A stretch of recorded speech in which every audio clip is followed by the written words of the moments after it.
you. So welcome all. So during this presentation, I will show you actually a couple simple examples how easy the latest, for example, iOS device can be hacked. And then I'm going to explain you a little bit about the damages that may happen if the mobile device is compromised. And then after that, we will discuss a little bit about how the mobile devices should be protected and how we see that the mobile world is changing and what are the new challenges that we see for the mobile devices. My name is Tommi Kallberg and I work as a mobile security engineer on Check Point, and I'm covering the Northern Europe region on us, especially on this mobile security area. So let's start with a looking about the major mobile threats that we have seen. Here are just some examples that shows that there are a lot of mobile threats. Many of the customers haven't seen any mobile threats because we are lacking, in many cases, the mobile security solution on the devices, so we don't have any visibility on what's happening on the mobile devices. I actually saw yesterday statistics about Finland, that 30% of all the companies have had some mobile malwares on their networks and the mobile devices. And it's not only about our security vendors saying that there are mobile threats that should be taken in care. Gartner published a study on last year which was discussing about the mobile threat defense solution. And in this study, they told that by 2019, 1/3 of the all malware will be on the mobile devices, and at that time it was 7%. So there will be a huge increase, what we have already seen. And also the first sentence in the document said that the signs are clear that mobile threats cannot be no longer ignored. And we actually did a study by ourselves last year, which we published in November. We looked for the 850 our customers, which each of them have more than 500 devices protected with our solution. And we found out that each and every customer does have malicious applications installed on the mobile devices. And not only one, the average was 54 per customer. So if you compare, for example, that if you have 500 laptops and 50 of laptops do have malware on it, would you allow them to use your business application, access your business data or corporate networks? Most likely don't. But that's what we do with the mobile devices. We also saw that there are a lot of jailbroken and rooted devices, as well as the most of the customer has experienced the man-in-the-middle attacks over the networks when connecting the mobile devices on untrusted or malicious Wi-Fi connections. This can also be happening also in the mobile networks, not only the wireless networks. So let's have a look how easy it's to compromise your mobile device. I have a story about the employee who's traveling for the business. And in this case, the employee has been traveled abroad, which the data roaming costs are pretty high. And when he or she goes to the abroad, he will get a message from his boss saying that you need to update your CRM or access email or do some critical business things. And of course, the employee would like to update the social media because they're traveling and want to tell the friends where they are traveling and so on. So the employee will find out a coffee shop which provides a free Wi-Fi connection to access the internet. And in this case, this coffee shop has made the connectivity pretty easy because they provide a configuration profile for the device which can be installed and then connected to the Wi-Fi network without needing to enter any Wi-Fi SSID or password and so on. And let's look what happens after that. And yes, I have my device connected in here. Yes. So this employee has the latest iOS device. I actually just updated this an hour ago. This is 12.0.1 and it's not jailbroken device. And they will open a camera on the device and scan the QR code to get an access to the Wi-Fi. And then Safari will say that you need to open a web page, which says you that you will need to install a configuration profile on the device. And because that's the only way how to access to free Wi-Fi, the end user will do that anyway, and they will do install in the configuration profile, and after that they will have a connectivity to the free Wi-Fi. Pretty easy and simple. But if we then switch to the hacker side and look what happens, the hackers can immediately see that someone is connected to the Wi-Fi network, and they can, for example, see which web pages the user is browsing, so they can see that it's accessing, for example, bbc.com. They can also see what happens on the mobile device, like typing here in real time, so they can see what I'm typing on the device immediately on the server. But this is more or less a bit trivial thing, just tracking an end user and so on. But what about this employee was supposed to go to the CRM to do some updates, and she will open the Salesforce web page, accessing the login.salesforce.com with the browser, and typing the username and password on that. And as soon as they will click the login, the username and password is shown as a clear text. Makes a little bit more interesting on the corporate side, right? But this customer is actually using the corporate cloud storage, and the let's put it on that way. So the this employee will open a Box application on the device, and as soon as he or she will open the Box application, the bad guys can see what are the documents stored in the cloud storage. And not only see, but they can download each and every document just by clicking the link what they have in the visible. And as you can see, there's nothing visible for the end user. He or she just connected to the Wi-Fi network, which has man-in-the-middle attack on it. Okay, but the story continues. This employee actually was traveling for the conference. And in many conferences, you nowadays need to download an application to get access to the corporate, to get access to the latest agenda, latest news, how you can book the one-to-one meetings, and so on. And in many occasions, these conference applications are not provided from Google Play or Apple App Store because, for example, Apple doesn't allow this kind of application to be added in the App Store. So the easiest way is to provide them from the conference web page, like in this case. And this conference has made it pretty easy, so they provide a QR code, and QR code is the easy way to redirect end user to the correct web page to download an application. So once again, we will take the iPhone and we will scan the QR code, which says that you need to open a Safari web page in Safari. And there we can see that we can download and install an application on our iOS device. So we will click the link and do the install, and then the application will be installed on the device. And this is actually how difficult it is to install applications other places than App Store on the iOS devices. Just go to the web page, click the link, and that's it. Nothing else is needed. So the application is installed, and I just make one modification because this is actually a real malware. And the employee will open the application and start using it. And if we again switch to the other side, and the bad guys can immediately see that there are someone using their application. There is the 25th of October, and the time is UTC time, so it's 3 hours behind from our time zone.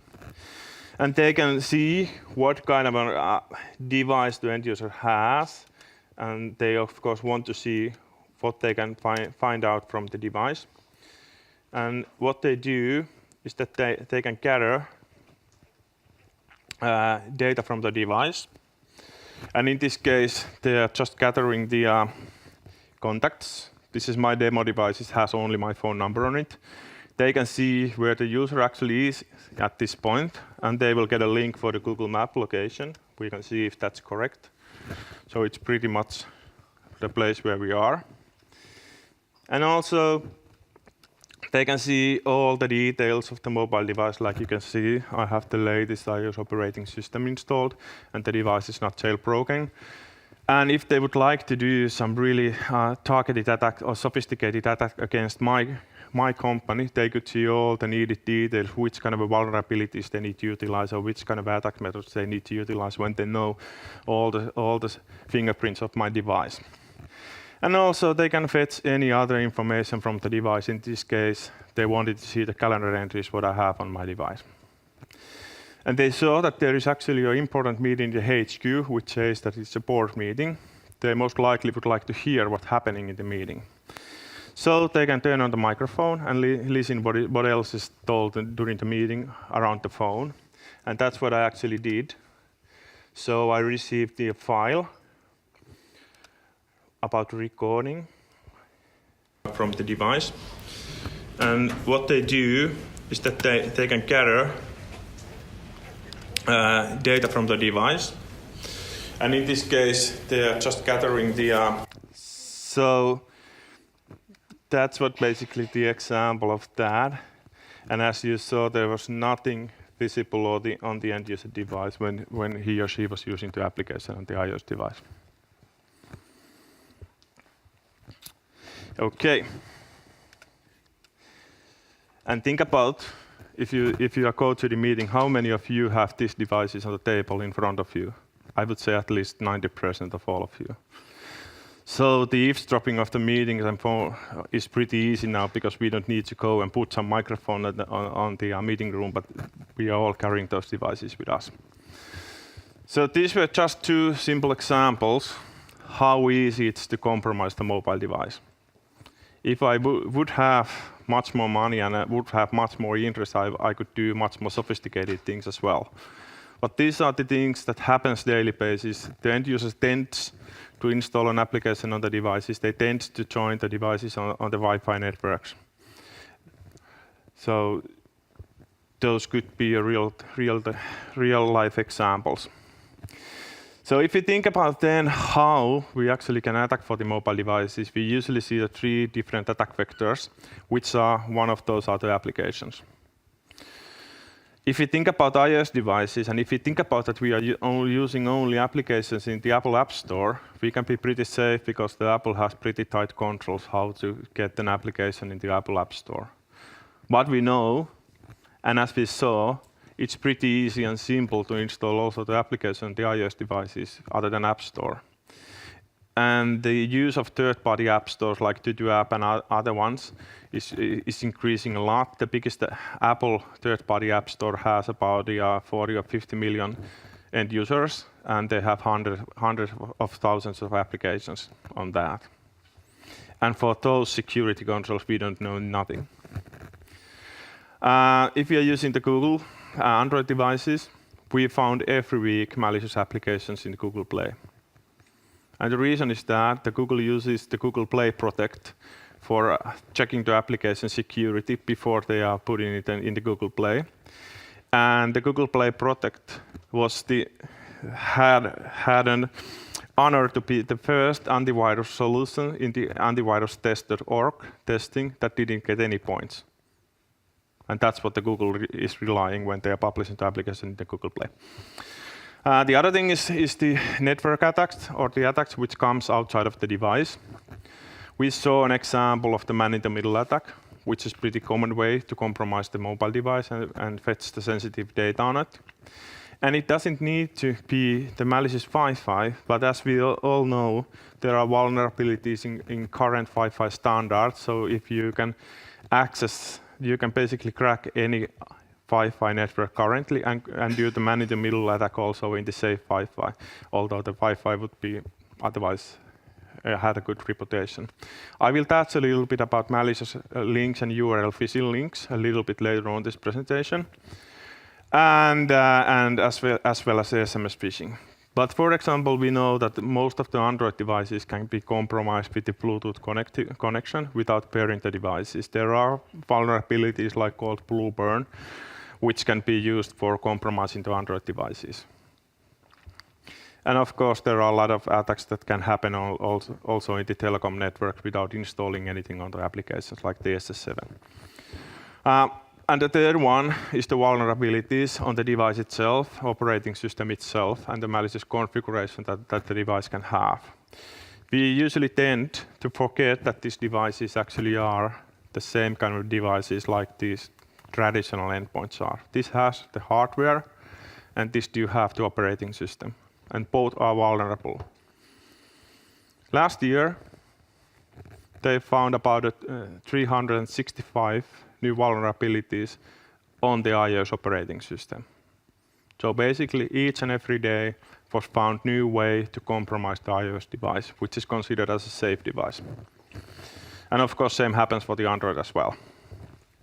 If you then look for the damages that may happen if the mobile device is compromised, as we saw, basically any sensitive data can be fetched from the device. It can be the calendar entries, it can be contacts, it can be text messages, or you can eavesdrop any conversation when you are turning on the microphone, eavesdrop any meetings and so on. You can track the location, which can be dangerous in some countries. And also you can think about that you can use the mobile device as a first attack to the corporate network. Because if you can, for example, compromise my device and you can access my email on my device, you can impersonate yourself to be me and send out, for example, the malicious attachment to my colleague, and my colleague will most likely open it. And when you are sending an email within one email server, there's no security on it because we trust the emails that are sent in within our corporation. And that could be how you basically can start compromising the corporate network by spreading the malware via email on the organization.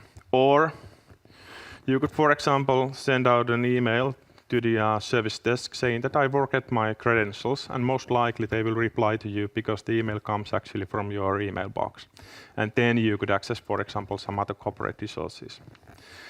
And one thing that we have seen, for example, in the latest Reddit data breach and some other data breaches is that the account takeover. If you think about, for example, Office 365 and you don't remember your password, you can click the link saying that forget your password. And after that, in most cases, you will ask about the phone number, which they are sending you the verification code to change the password.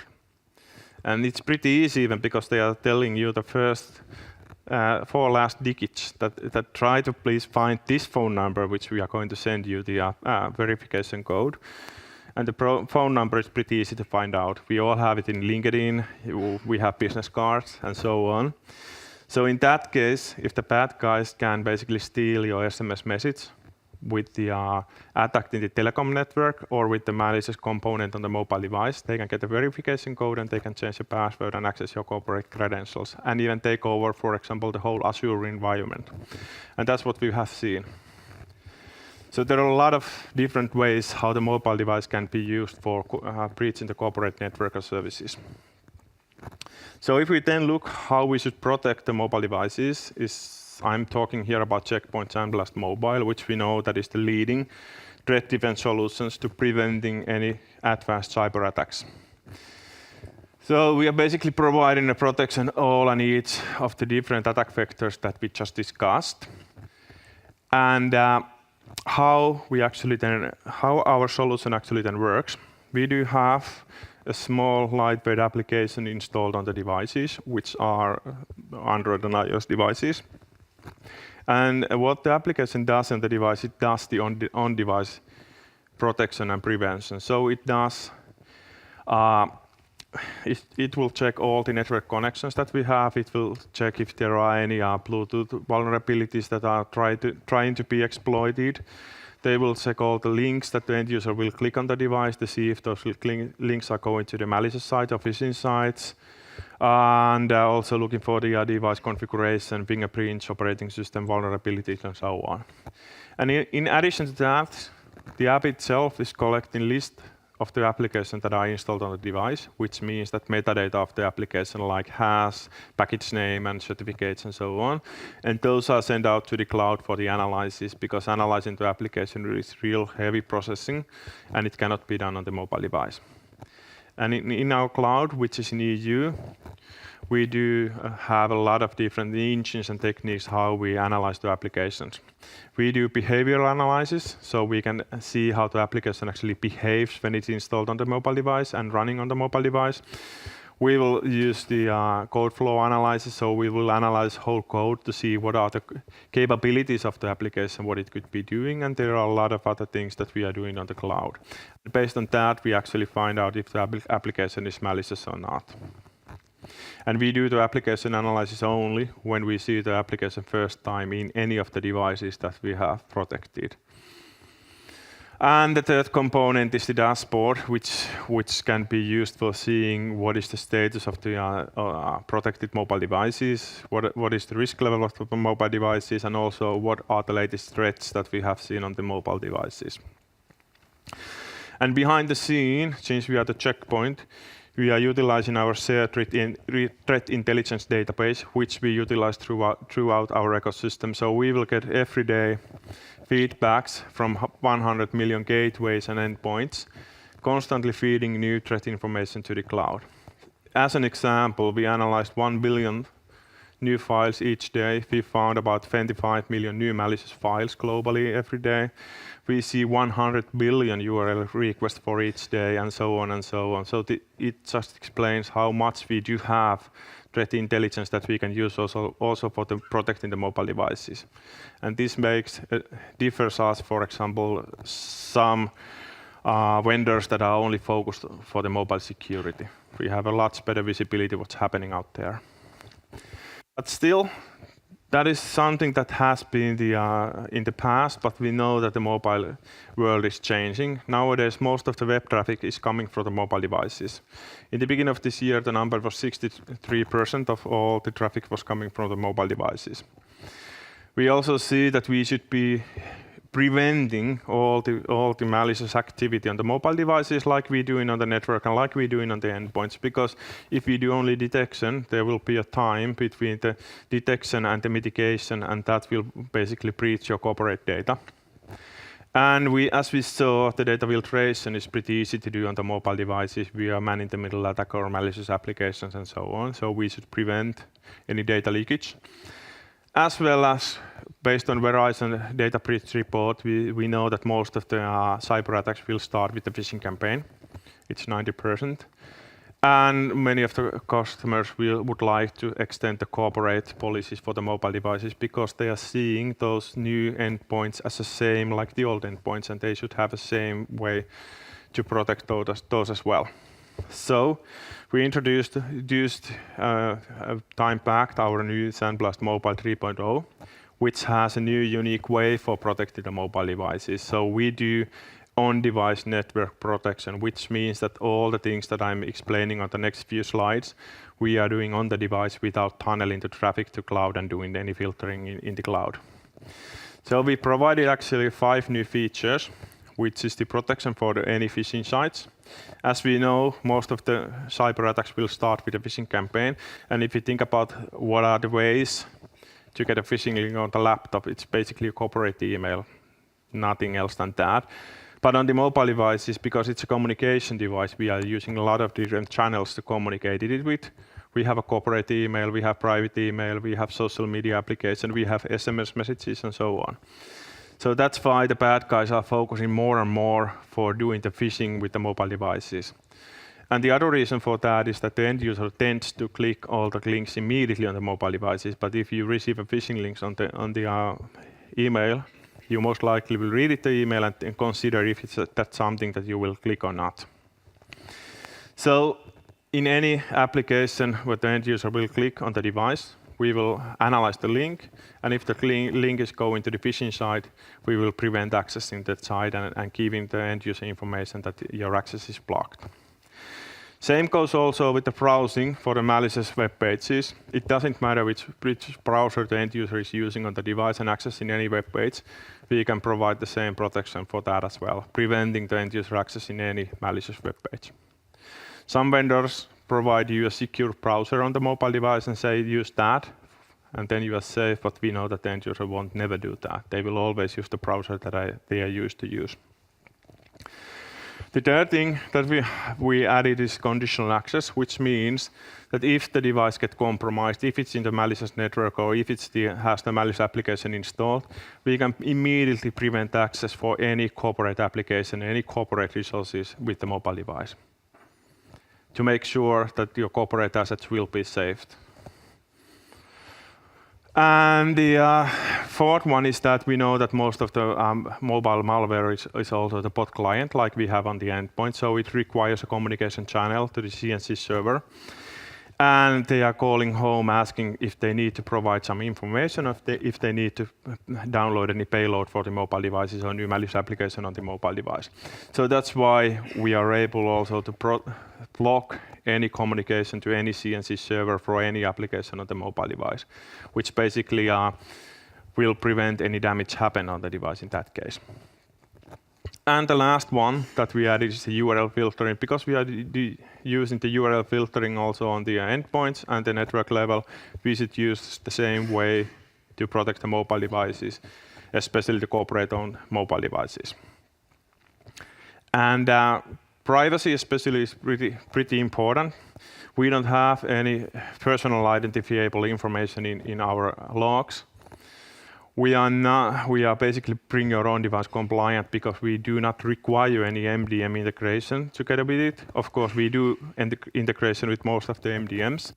And also it's end user friendly because the application is lightweight, it doesn't consume a battery, and it doesn't require any end user interaction if there's nothing happening on the device. And as we said, that we know that we are the best. This is one example of the Mircom study on last year, which they compare all the MTD vendors, and we get a way more best results on that. And also we know that the Gartner published a study in July this year, which is a comparison of the mobile threat defense solutions, and they compared all the mobile threat vendors on that, which doesn't contain any traditional antivirus vendors like Trend Micro or McAfee or any of those. And we know that we scored the best on this report as well. So this was just a short summary about the mobile threats and how to protect against those and what we see as the latest threats on the mobile environment.